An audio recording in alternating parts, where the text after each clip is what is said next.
ناظرین کرام، محرم میں 4 کام کرنا بالکل حرام ہے۔ اللہ سے دعا اللہ رب العزت ہمیں اس سے بچنے کی توفیق عطا فرمائے۔ وہ کون سے 4 کام ہیں؟ آئیے ہم قاری صاحب کا بیان سنتے ہیں اور نئے سال کی نئی پلاننگ ہمیں کیا کرنی چاہیے۔ ہمارے ساتھ رہیے، قاری صاحب ہمیں مکمل تفصیل کے ساتھ بتائیں گے۔ آپ نے بیان کو مکمل سننا، اس کے بعد ہم بھی اس پر انشاءاللہ بیان کریں گے۔ رب الحرام یہ ہجری سال کا پہلا مہینہ ہے۔ سیدنا عمر رضی اللہ تعالیٰ عنہ نے یہ ہجری سال کا مشورہ سیدنا ابو موسیٰ اشعری اور سیدنا علی رضی اللہ تعالیٰ عنہ ان سب صحابہ سے مل کے کیا۔ جب ہجرت ہوئی تھی مدینے کی طرف تو پہلا جو چاند نکلا تھا محرم کا تھا، تو وہاں سے یہ اللہ کے رسول کی ہجرت سے ہی ہجری سال کی ابتدا ہو۔ یہ محرم بھی اتنا حرمت والا تقدس والا مہینہ ہے کہ 12 مہینے اللہ نے بنائے جب سے کائنات بنائی، جب سے کائنات بنی ہے 12 مہینوں کا نظام، اور سب سے پہلا مہینہ محرم کا، پھر اسے حرمت والے مہینوں میں رکھا۔ واحد مہینہ ہے جس کے بارے میں صحیح مسلم کی روایت بتاتی ہے کہ یہ شہر اللہ، یہ اللہ کا مہینہ ہے۔ اللہ نے اپنے پیغمبر کی زبان سے جو بات نکلوائی اس کی نسبت اللہ کی طرف۔ یہ حرمت والا مہینہ ہے، اس میں لڑائی کرنا، اس میں ظلم کرنا، اس میں زیادتی کرنا یہ حرام ہے۔ 4 مہینے حرمت والے ہیں، ذوالقعدہ، ذوالحجہ اور محرم، اور ایک رجب و مضر، رجب کا مہینہ۔ ان 12 مہینوں میں یہ 4 حرمت والے مہینے ہیں، ان مہینوں میں ظلم نہیں کرتے۔ میں جو آپ سے گزارش کرنا چاہوں گا، 4 کام اس مہینے میں آپ کرنے سے رکیے گا۔ سب سے پہلا کام، ظلم نہ کسی سے کیجیے۔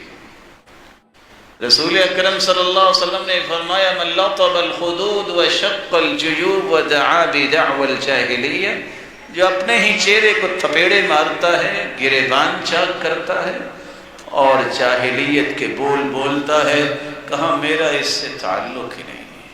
یہ حرمت والے مہینے، اس پہ ظلم نہیں کرتے ہو، فلا تظلموا فیہن انفسکم۔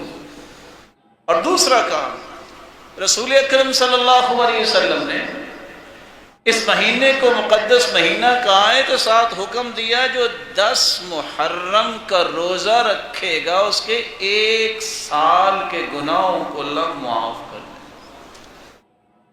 اور تیسرا کام، رسول اکرم صلی اللہ علیہ وسلم نے اسے کہا ہے شہر اللہ المحرم، جتنی حرام چیزیں ہیں ان چیزوں سے بھی بچ جائیے۔ آپ کسی پہ لعنت کریں گے، حدیث کہتی ہے لعنت اوپر کو جاتی ہے، پھر دائیں کو جاتی ہے، پھر بائیں کو جاتی ہے، آخر پلٹ کے اس پر ہی آ جاتی ہے جو لعنت بھیج رہا ہوتا۔ آپ کسی کو گالی دیں گے تو گالی جو ہے حدیث میں آتا ہے سابق المشرف علی الہلکہ، یہ تو ہلاکت کی کھائی کے کنارے پہ کھڑا ہے، کسی وقت بھی گر سکتا ہے۔ اور اگر 2 آپس میں کو گالیاں دے رہے تھے تو آپ نے فرمایا شیطانان یتہاتران ویتکاذبان، یہ دونوں ہی شیطان ہیں، ایک دوسرے کو گالی بھی دے رہے ہیں، گتھم گتھا بھی ہو رہے ہیں اور جھوٹ بھی بول رہے ہیں۔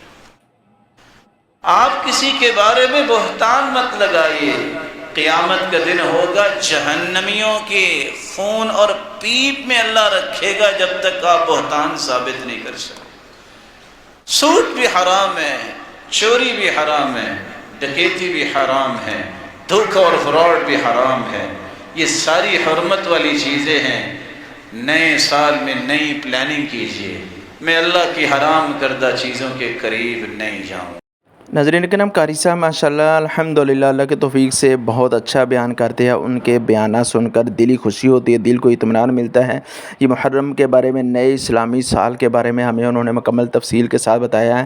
نئے سال کی دعاؤں کے ساتھ ہمیں اس کا استقبال کرنا چاہیے اور نئی پلاننگ کرنی چاہیے۔ اللہ سے دعا اللہ رب ہمارے ملک پاکستان کی حفاظت فرمائے اور ہمیں زیادہ سے زیادہ فتنوں سے بچنے کی توفیق عطا فرمائے۔ مزید قاری صاحب کی نئی ویڈیو دیکھنا چاہتے ہیں ہمارے چینل کو سبسکرائب سبسکرائب کر دیجئے، انشاءاللہ جب بھی ویڈیو دوبارہ اپلوڈ ہوگی فوری طور پر آپ کو نوٹیفیکیشن مل جائے گا۔ قاری صاحب کے بیانات ہمارے چینل پر مکمل تفصیل کے ساتھ آتے ہیں، ہمارے بیان کو مکمل سنا کریں اور ویڈیو کو زیادہ سے زیادہ لائک اور شیئر کیا کریں تاکہ آپ کے لیے یہ صدقہ جاریہ بن سکے۔ تو اجازت دیجیے، انشاءاللہ دوبارہ نیکسٹ ویڈیو کے ساتھ حاضر ہوتے ہیں۔ السلام علیکم ورحمۃ اللہ وبرکاتہ۔